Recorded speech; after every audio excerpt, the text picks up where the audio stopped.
다시 한번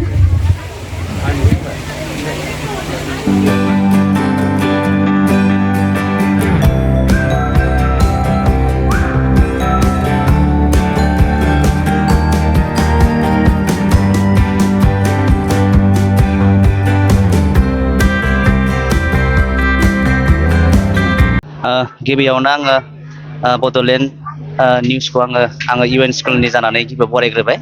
दा जोङो दिनै जोबोद रंजानाय मोनदों, मानो होनब्ला जोङो दिनै हरिसिंगा इउएन फरायसालिया दिनै जोंनि फरायसाफोरनि जि मोनसे दैदेननाय आरो गारजेनफोरनि जि मोनसे गोग्गो मोनसे नारसिननायनि गेजेरजों दिनै इउएन फरायसालियावहाय जोङो मोनसे फोरोंगिरि सानखौ जों गाजा गोमजायै खुंनो हादों। बेखौ आं सिगांग्रो बरायग्रोदों।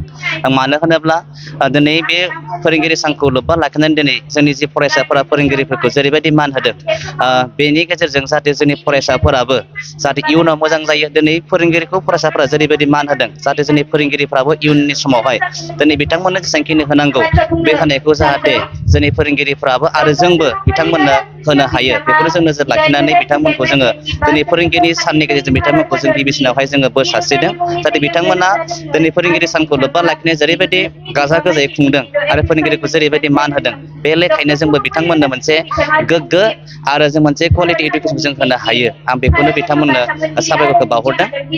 आरो जों दिनै जोबोर बाख्नायनांगोन, दिनै इउएन फरायसालियाव दिनै हरिसिंगा बादियाव दिनै जों नायनायाव जों नुबोदों दिनै जोंनि सोरगिदिं माखासे इंराजि फरायसालिफोर दङ। दिनै इंराजि फरायसालिनि गेजेरावबो दिनै जोंनि इउएन फरायसालि जि प्राइभेट, बे प्राइभेटआबो दिनै जोंनि हरिसिंगा बिखायाव जेरैबायदि गाजा गोमजायै जोङो गावखौनो मोनसे इयुननि मुं, बड'फानि मुंखौ लानानै जेरैबायदि जों गोग्गानो हादों, फैबाय थानाय समफोरावबो जाहाथे जोङो बेखौहाय जों मोनसे गोजौ थासारियाव जों लांनो हायो।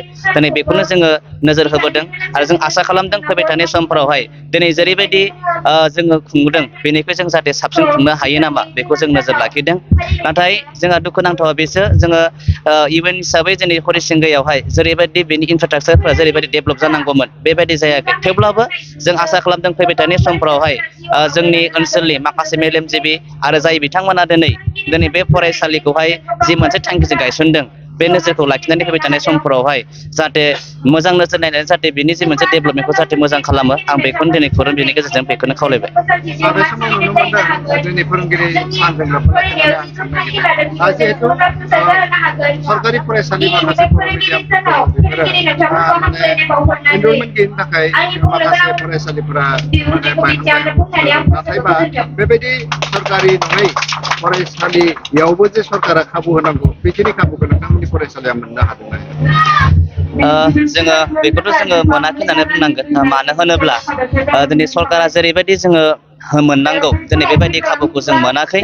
नाथाय जोङो बिथांमोनखौ जों खावलायदों जाहाथे सरकारा दिनै जोंनो जि हायो प्राइभेट स्कुल बर' मिडियाम हिसाबै फोथांना लाखिनायाव जेरैबायदि सहाय होनांगौ, बिथांमोनखौहाय जोङो खावलायदों। नाथाय जों बेखौ जों बुंनांगोन, जोंहा दाखालि बावैसो जोंहा इउपिपिएल सरकारनि जि मोनसे सरकार दैदेननाय, बे दैदेननायखौहाय जोङो मोनसे खावलायदोंमोन जे जोङो इउएन फरायसालियाव जोंहा मोनसे डेस्क बेन्च जि मोनसे क्राइसिस, बे क्राइसिसखौहाय जाहाथे दानि सोलिफुबाय थानाय जे सरकार, जाहाथे बेयो सुफुंना होयोबा मोजां जागौमोन होनना बुंनाय लेखायै जोंनि बिटिआरनि डिपुटि चिफ बिथां गबिन्द चन्द्र बसुमतारी सार बिथाङा जोंनो 10 जरा डेस्क बेन्च हरदों। जों बेखौहाय जोङो बाख्नायनांगोन, बिथाङा जोंनि बुंनाय लेखायै जोंनो होदों। आरो जों आसा खालामदों फैबाय थानाय समफोरावहाय जोंनि जि मोनसे दाबि, जे जों बिथांनो जि मोनसे जोङो मेम'रेन्डाम जों साबमिट खालामदों, बेबो जाहाथे फैबाय थानाय समफोरावहाय जोंहा सरकारनि दैदेननायावनो जाहाथे जाफुंलांगोन। आं बेखौहाय बिथांनिफ्राय मोनगोन होननानै आसा फारियो। फोरोंगिरि आरो फरायसा गोबां जेंनाजों भुगिनांना थानो गोनां जायो बिजाब मोननाय मोनैनि बेलायाव। जोङो इउएन हिसाबै जोङो बेयावहाय बिजाबनि बेलायावहाय जोङो बेबायदि जों भुगिनो गोनां जायाखै। मानो होनोब्ला जोंहा इउएनआहाय जोंहा एक्सट्रा मोनसे बर्ड दङ।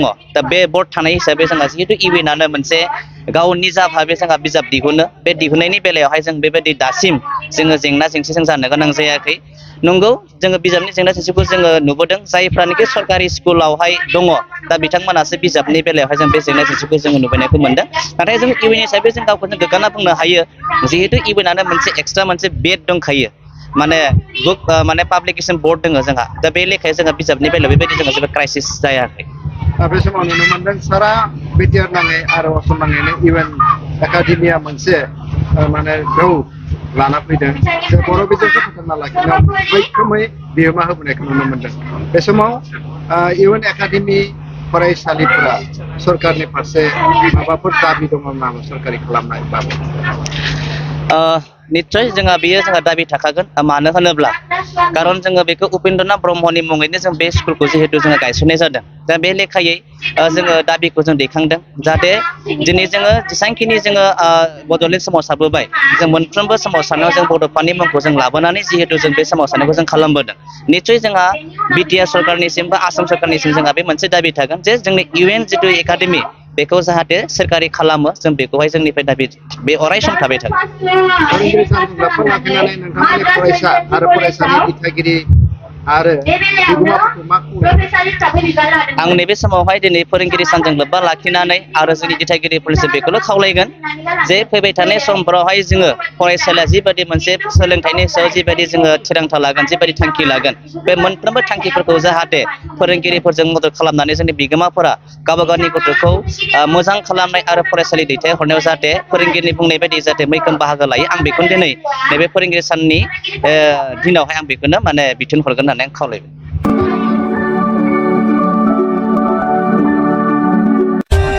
For more updates, subscribe to our channel, click the show links and enjoy watching the videos.